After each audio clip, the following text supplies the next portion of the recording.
Vice President Pence, Mike, Sarah and I want to welcome again you and Karen to Jerusalem.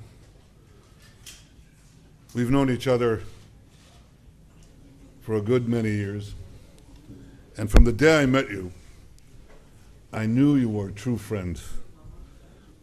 I remember vividly one day in 2009 when I came to meet the congressional leadership in Washington. And Mike, you spoke up with such clarity and such conviction in support of the direction I was leading Israel. I will never forget that. And I was touched to learn earlier today that you have a photograph of that very meeting in the Vice President's residence in Washington. So it's truly an honor for Sarah and me to host you and Karen tonight in our residence, and our wives further deepen our friendship. I want to express once again Israel's appreciation to President Trump and to you for the historic decision last month to recognize Jerusalem as our capital. I also want to commend you for your magnificent speech in the Knesset today.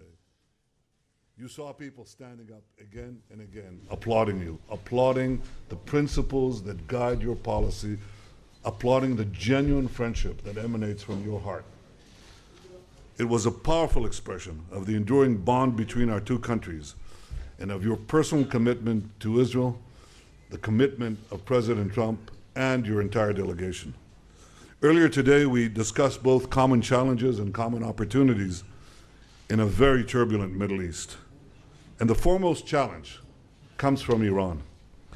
The tyrants of Tehran have spent billions of dollars spreading murder and mayhem throughout the Middle East to advance their poisonous ideology. I want to salute both President Trump and you, Mr. Vice President, for standing with the people of Iran when so many in Europe and elsewhere were shamefully silent. Some, and this is hard to believe, some actually hosted the regime's mouthpieces while its goons were throwing thousands of Iranian protesters into prison. I share the belief you expressed today in the Knesset that Iran's radical regime will ultimately fall. And one day, Iran's people will win the freedom they so justly deserve. And when that day comes, they will remember those who stood with them and those who stood with their oppressors. You're on the right side of history. Like President Trump, Israel believes the nuclear deal with Iran is disastrous. It also ultimately paves Iran's path to a nuclear arsenal and a regime that arms terrorists throughout the world, calls for Israel's destruction, calls death to America and death to Israel. Such a regime should not have nuclear weapons. That's why Israel supports President Trump's policy regarding the deal. And there is still time for leaders to seize the opportunity that President Trump has offered them to correct the failings of this failed deal. But if those leaders do not seize that opportunity, or if they offer only cosmetic changes, Israel will unequivocally support the president's decision to walk away from a bad deal and restore crippling sanctions. Our position is clear: fully fix it or fully nix it. The Vice President and I also discussed opportunities for advancing peace. As countries in the region increasingly realize that Israel is not their enemy, but a great ally of their wishes for a better future, the chances grow for a broader reconciliation. Israel will continue to work with President Trump's able representatives, Jared Kushner, Jason Greenblatt, Ambassador David Friedman, along with our ambassador, Ron Dermer, to advance peace with all our neighbors, including the Palestinians. The sooner the Palestinians accept the truth about the millennial connection of the Jewish people to this land and to this city, the sooner we can work together to reach an historic agreement that will create a better future for both our peoples. We know that in all these efforts, we have no better friends than President Trump and you, Mr. Vice President. Once again, Mike, Sarah and I are honored to host such dear friends of Israel, of the Jewish people, and dear personal friends. Thank you for being a stalwart champion of the alliance between America and Israel, and thank you for all you are doing to strengthen that alliance. Welcome to Jerusalem. Welcome to our home. Thank you.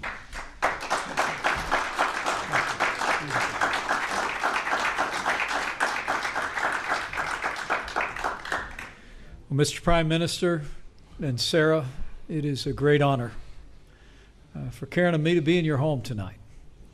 And the events of this day have been deeply humbling for me, Mr. Prime Minister.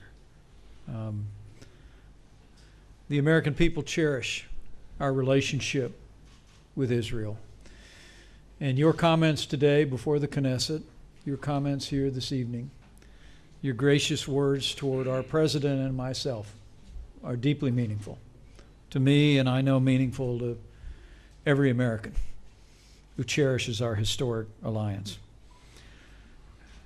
It is an honor for me to stand with you here today in Jerusalem, the capital of the state of Israel.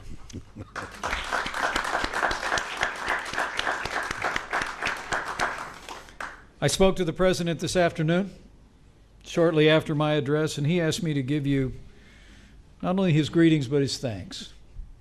Thank you for the hospitality and the warm welcome you've extended to his vice president. But more to the point, the president wanted me to thank you for your stirring words before the Knesset and your stalwart commitment to freedom, your strong leadership for the people of Israel, and your commitment, your unbending commitment to the relationship between the United States and Israel.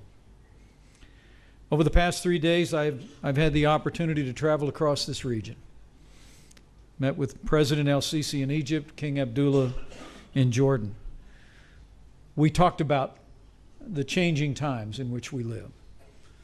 Those two nations, as I said today, that forged peace with Israel years ago and now recognize the rise of a common threat in Iran.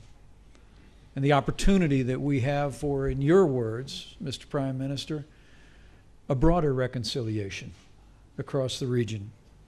And we share that aspiration and that ambition. But I'm here today in Israel to simply celebrate and affirm the bond between our two people. We stand together for our prosperity and our security. We stand together in the battle against radical Islamic terrorism. And we stand together for a brighter future for both of our nations. Before we return to the United States tomorrow, Karen and I will take a moment to pay our respects at Yad Vashem. And we'll have the privilege to pray at the Western Wall. And I must tell you, this is our 4th trip to the Holy Land. But we never fail to leave here without a sense that our faith has been renewed. Our faith in God, but also our faith in the extraordinary people of Israel and in their commitment to freedom and security and peace. And I must say, I leave here with confidence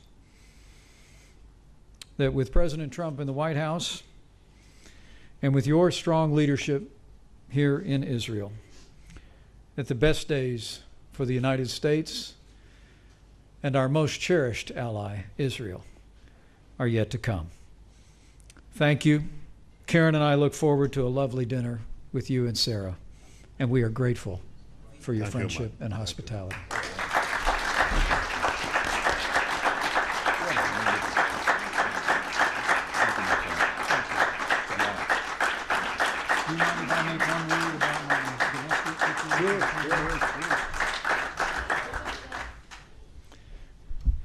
The Prime Minister has granted me leave to address news on the home front back in the United States. And let me say, we welcome the news that thanks to the firm stand taken by President Trump and House and Senate Republicans, the government shutdown in Washington, D.C. is coming to an end. Well,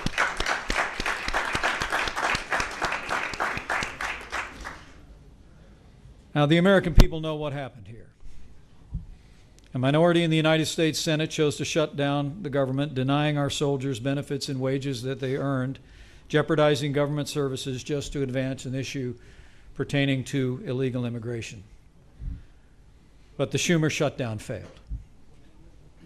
Now that the government is reopening, Congress can get back to work advancing the president's agenda.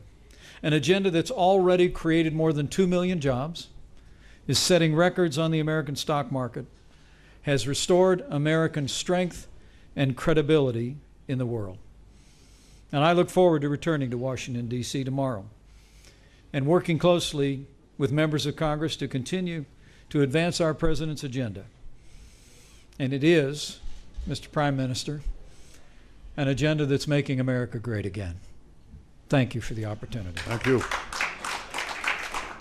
You're all invited to our budget deliberations in the Knesset in the coming weeks. Thank you. Thank you all. Thank you. Let's have some dinner. Oh? All right. Oh, we're taking a photograph? That's great. Good. Okay.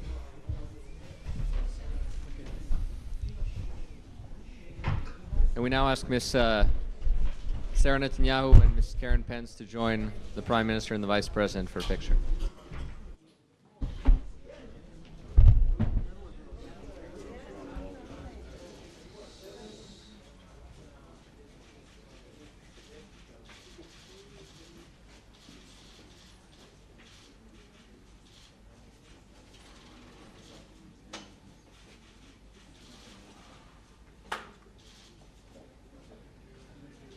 Thank you. Thank you very much.